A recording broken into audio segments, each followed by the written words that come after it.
Testing 1 2 1 2.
We are not started yet, but is Manuel Del Hoya here? Manuel or Mitty? Del Hoya? Okay. Is Helen here to speak? Helen? How about Brian Skelly? Brian Skelly. Mr. Howard, did you give all these names? 2 2. 1 2 1 2 1 2. All right, we're going to wait a little bit more. Yeah, I can hear me, Josue. Oh,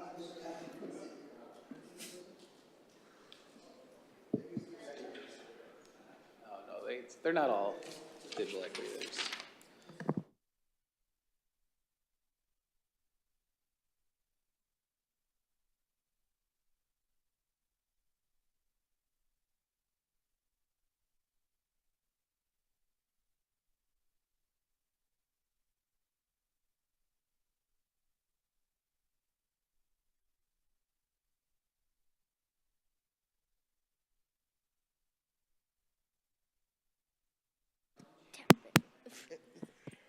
No, let me see. Let me see. Let me see.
This way. Okay, so good evening, everybody. Welcome to Springfield City Hall. Today is Monday, October 22nd. The time is 6:40. We have a regularly scheduled meeting of the Springfield City Council scheduled for 7 o'clock, and we have some young special guests that are going to help us with the pledge and be presented with the proclamation at about 6:50. So we've got 10 minutes here for Speak Out, and we've been waiting to see if some of the speakers who signed up would arrive. We have at least one of them here, and we'd like to get to him so he has an opportunity to speak before our meeting begins. So, Mr. Howard, if you wouldn't mind coming forward, you have the floor, and you have 3 minutes, and then after that, we'll see if any of the other speakers have arrived. Mr. Howard. Thank you, Mr. President. Good evening, everyone. Mr. President, I'd like to talk about something that may be dear to your heart. Also to member headline, NTIA receives more than 700 applications seeking over $6.5 billion with a B, $6.5 billion for digital equity projects. Here's this article, Washington. The Department of Commerce's National Telecommunications and Information Administration, NTIA, announced today that it received more than 700 applications requesting more than $6.5 billion in funding to support digital equity projects across the country. Mr. President, I know last year you were chairing the digital equity group here that former President Letterman had started. Mm-hmm. And I know Councilmember Delgado is also involved with that, is a chair of that this year. That is more than 6 times the available amount from the first round of Digital Equity Act's competitive grant program funding. The overwhelming interest in our digital equity funding underscores the urgent need for access to digital resources in communities across the country, said Assistant Secretary of Commerce for Communications and Information and NTIA Administrator Alan Davidson. Thanks to historic funding from the Biden-Harris administration's bipartisan infrastructure law, our program will help veterans, communities of color, older Americans, and other historically underserved populations thrive in the digital world. The first round of funding from the DEI Competitive Grant Program makes nearly $1 billion with a B available to organizations that will work to ensure communities have access to devices and skills needed to fully participate in the digital ecosystem. NTIA is evaluating the applications and will begin making awards on a rolling basis this winter. This Digital Equity Competitive Grant Program funding opportunity includes funds appropriated for fiscal years 2022 through 25. The overall $1.2 billion competitive grant program is part of the Biden administration's Internet for All initiative. Additional funding opportunities from the program will be available in the future. The competitive grant program complements the $1.44 billion State Digital Equity Capacity Grant Program. Did I run out of time? I don't think so. Is it still going? Okay. Applications for this first round of funding were due September 23rd, which was last month, 2024. Eligible applicants include political subdivisions of states such as the city and county governments, Native entities, including Indian tribes, Alaska Natives. Mr. Howard, I can give you another 3 minutes if the other speakers aren't here. Let me just check. Is Manuel here? Is Mitty Del Hoy here? Is Helen here? Is Brian here? Okay. So, Mr. Howard, you're going to be our last speaker. We'll give you another 3 minutes. Thank you, Mr. President. Applications for this first round of funding were due September 23, 2024.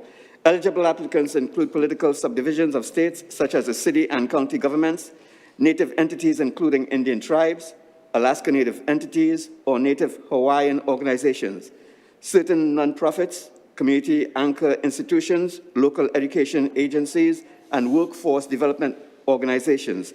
United States territories are eligible to apply for funding under a separate set aside. Now, the article continues, and this $6.5 billion, I keep saying with a B, has been out there since 2022. The thing is, I don't know how much of that money was tapped into by the greater Springfield community, because right now, even this area has been designated as one of the places that lack broadband access. Mm-hmm. So if you have the city of Springfield not having that broadband access, what does that mean for other residents?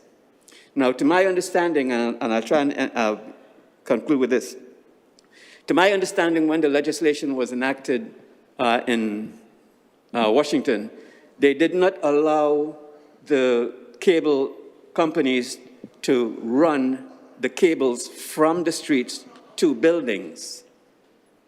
So if anybody, organization, a homeowner wanted to have that broadband access, they would now have to have it run separately. I do not know why they put that clause in the legislation. Now, since, let's say, the company that's providing that access to Springfield right now, it's not economic for them to even try to wire all of these homes and businesses because of that law. So now that you have this $6.5 billion out there, imagine how much of that money could come to Springfield to make sure that we're connected. And what that also does is it creates opportunities for young people to be employed. Because if you have, like, let's say, a summer program whereby the cable company could reach out to high schools or college students who could then be a part of wiring their communities, now they could actually be a part of improving the communities, taking them away from the more negative aspects in life and giving them something that they may even pursue in the future. Thank you, Mr. President. Thank you, Mr. Howard.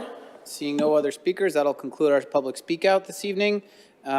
We are going to adjourn and then switch to the regular meeting link and focus. Springfield, if you guys can swing it, I'd like to start that meeting about 7 minutes early because we won't call the full meeting to order, but I'd like to have the public be able to see the proclamation we're going to give to the Girl Scout troop.